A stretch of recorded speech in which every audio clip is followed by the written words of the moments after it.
నమస్కారం. పట్టాభిరామ బాణానికి స్వాగతం.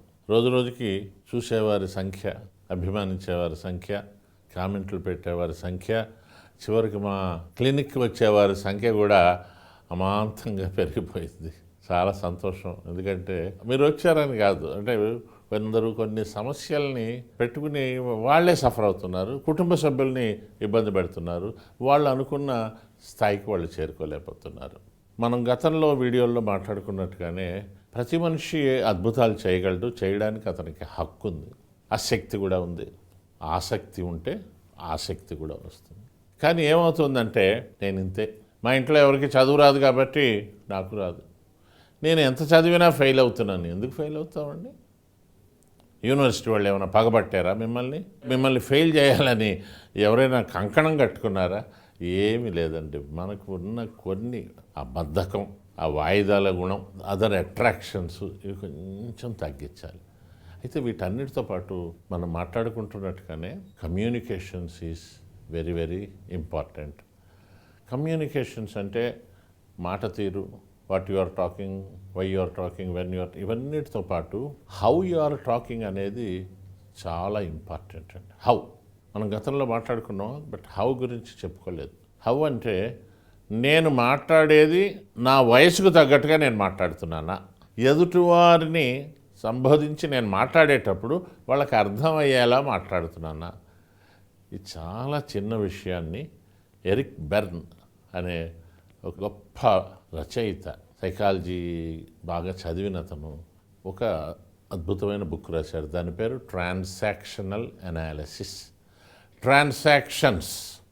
ట్రాన్సాక్షన్స్ అంటే లావాదేవీలు, ఇచ్చిపుచ్చుకోవడాలు, ఇవి. అయితే ఎరిక్ బెర్న్ ఏమంటాడంటే, లావాదేవీలు అంటే అవి కాదు, అవన్నీ మీ వ్యాపారాలు. మీ మాట తీరు బాగుంటే ఎదుటివారు మీతో సరిగ్గా మాట్లాడతారు. అంటే మాట తీరు బాగుండడం అంటే ఎలా మాట్లాడాలండి? నేను చదువుకున్నాను కమ్యూనికేషన్స్, దాని ప్రకారం కాదు. పెద్దవారితో మాట్లాడేటప్పుడు ఒకలా మాట్లాడాలి, సమవయస్కులతో మాట్లాడేటప్పుడు ఒకలా మాట్లాడాలి, నాకన్నా చిన్నవాళ్ళతో మాట్లాడేటప్పుడు ఒకలా మాట్లాడాలి. ఇవేమీ నేను కాకుండా నేను అంతేనంటే ఎలాగ? నేను విడిచిపెట్టేస్తారు అక్కడ. నేను మారను, సమాజం వెలివేస్తుందని. ఏమి మారడానికి ప్రయత్నం చేద్దాం. ఈ ట్రాన్సాక్షనల్ అనాలిసిస్ అంటే, ట్రాన్సాక్షన్స్లో అంటే మనం మాట్లాడే మనిషి, ఎదుటి మనిషిని బట్టి నేను మారాలి. మనందరిలో ఎట్ ఎనీ గివెన్ మూమెంట్ ఎప్పుడైనా సరే ఒక 3 క్యారెక్టర్స్ ఉంటాయి. ఇక్కడ చూడండి, ఈ బోర్డు మీద నేను 3 సర్కిల్స్ గీస్తున్నాను.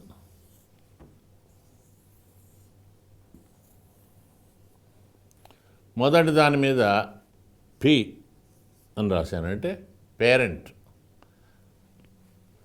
రెండవ దాని మీద ఏ అని రాశాను, అంటే అడల్ట్, రైట్. మూడో దాని మీద సి అంటే చైల్డ్ అని రాశాను. అంటే మనందరిలో ఈ 3 క్యారెక్టర్స్ ఎప్పుడూ ఉంటాయి. వీటిని ట్రాన్సాక్షనల్ అనాలిసిస్ అనే సబ్జెక్ట్లో ఈగో స్టేట్స్ అంటారు. Ego states.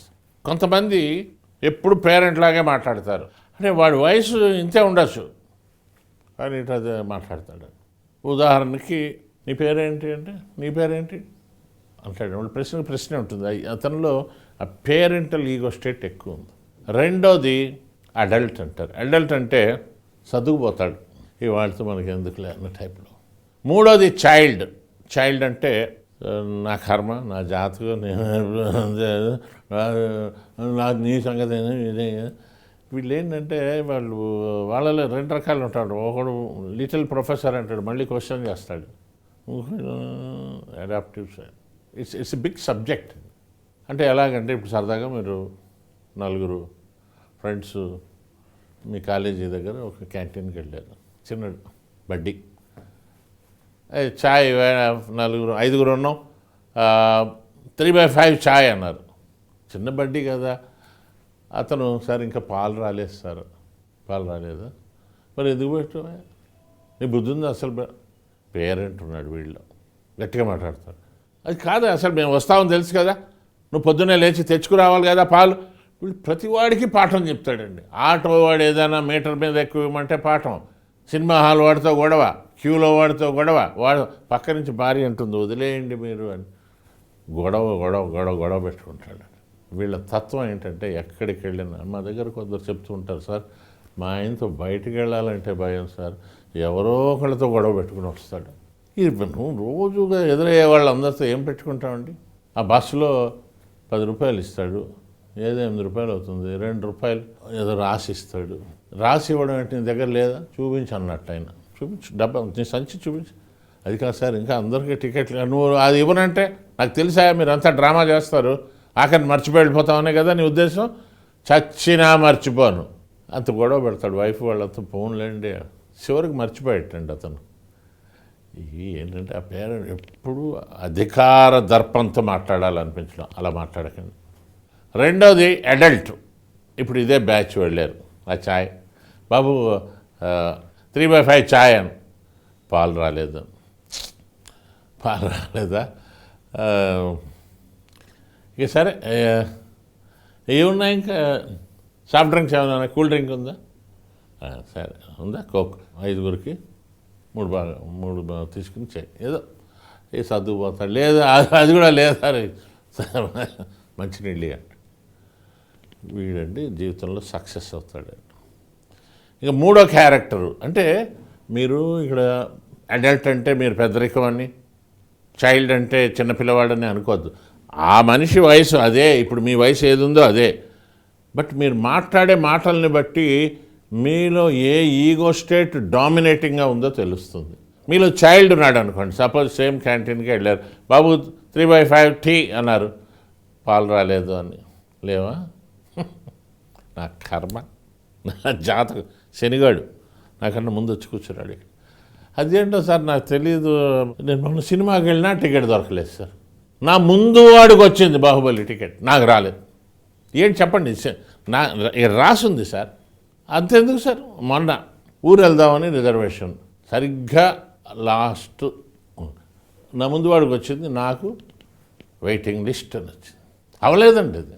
సార్ నా కర్మ సార్, నాకు మేము చిన్నప్పుడే చెప్పారు సార్ ఏదో ఆ శాంతులు చేయించమని, అవని ఇవని. మీరు ఏ శాంతి అవసరం లేదు, మిమ్మల్ని మీరు నమ్మండి, కరెక్ట్గా మాట్లాడండి, మీ వయసుకు తగ్గట్టుగా. జిగ్జిగ్లర్ అంటాడు, nobody can make you feel inferior without your permission అంటాడు. నేను ఎప్పుడు ఇచ్చాను సార్ పర్మిషను? నీ మాట తీరు, నువ్వు చిన్నపిల్లవాళ్ళ మాట్లాడుతున్నావా, పెద్దవాళ్ళ మాట్లాడుతున్నావా? సో ఈ కాలం ఈ పిల్లలు, వాళ్ళు చాలా సందర్భాల్లో పిల్లల్లా మాట్లాడట్లేదు. కొందరు మరీ పెద్దరికంగా మాట్లాడుతున్నారు, కొందరు మళ్ళీ తిరిగి ప్రశ్నిస్తున్నారు. ఇప్పుడు ఉదాహరణకి ఇక్కడ ఒక చిన్న దృశ్యం చూడండి. ఇక్కడ ఒక తల్లి కూతురుని అడుగుతుంది, ఏమిటి నీకు మార్కులు ఇన్ని తక్కువ వచ్చాయని. చూడండి. ఏంటమ్మా సార్ ఈ మార్క్స్ ఇంత తక్కువ వచ్చినాయి? సారీ మమ్మీ, ఈసారి మంచిగా మార్క్స్ తెచ్చుకుంటా. అమ్మాయి ఏముంది, ఈసారి బాగా చదువుకుంటానమ్మా అంది. దీన్ని సైకాలజీలో ఏమంటారంటే కాంప్లిమెంటరీ ట్రాన్సాక్షన్స్ అంటారంటే, మనం మాట్లాడే వాళ్ళల్లో కూడా ఈ ముగ్గురు ఉంటారని మర్చిపోద్దండి, parent, adult and child, right? ఇక్కడ తల్లి అడిగింది, ఎందుకు ఇలా మార్కులు తక్కువ వచ్చాయి, చైల్డ్లో చెప్పాలి కదా, సారీ మమ్మీ ఈసారి ఇది కరెక్ట్గా ఉండాలి. ఇలా ఉన్న రోజుని ఆ ఇంట్లో గొడవలు ఉండవండి. కానీ అన్ని చోట్ల అలా ఉండట్లేదండి. మళ్ళీ చూడండి, 7 మార్కులు ఇంత తక్కువ వచ్చాయని అడిగింది. ఆ పాప ఏం చెప్తుందో చూడండి. ఏంటి సార్ ఈ మార్క్స్ ఇంత తక్కువ వచ్చినాయి? నేనేం చేయాలి, ఆ స్కూల్లో టీచర్స్ ఏం చెప్పటం లేదు, అందుకే తక్కువ వచ్చినాయి. అంటే తను తప్పు చేశానని అంగీకరించట్లేదు. అడల్ట్ టైప్లో ఆమె పేరెంట్లో తక్కువ ఎందుకు మార్కులు వచ్చాయి, అడల్ట్ టైప్లో నన్ను ఏం చేయమంటావు, మా స్కూల్లో టీచర్లు లేరు, నన్ను అట్లాంటి బడికి పంపావు, వాళ్ళు రకరకాలుగా వాళ్ళు చెప్తారు. ఇక మూడో క్యారెక్టర్ చూడండి. ఏంటమ్మా సార్ ఈ మార్క్స్ ఇంత తక్కువ వచ్చినాయి? నీకు తక్కువ రాలేదా, అందుకే నాకు వచ్చినాయి. రైట్, చూసారా ఉందా? నీకు ఎందుకు తక్కువ మార్కులు వచ్చాయంటే, చిన్నప్పుడు నీకు కూడా తక్కువే వచ్చాయట, తాతయ్య చెప్పాడు మన ఊరు వెళ్ళినప్పుడు అందరూ చెప్పారు. ఇట్లాగా రివర్స్లో మళ్ళీ మాట్లాడనీయకుండా చేస్తారు. గుర్తుపెట్టుకోండి మై డియర్ ఫ్రెండ్స్, పేరెంట్ లాగా మాట్లాడినప్పుడు అవతల వాళ్ళు కూడా దానికి స్పందన కరెక్ట్గా చేయాలి. ఇప్పుడు నువ్వు తక్కువ మార్కులు ఎందుకు వచ్చాయంటే, సారీ మమ్మీ ఈసారి బాగా తెచ్చుకుంటాను అంటే, అది కాంప్లిమెంటరీ ట్రాన్సాక్షన్ అంటారు. కానీ నీకు తక్కువ మార్కులు ఎందుకు వచ్చాయంటే నీకు వచ్చాయి.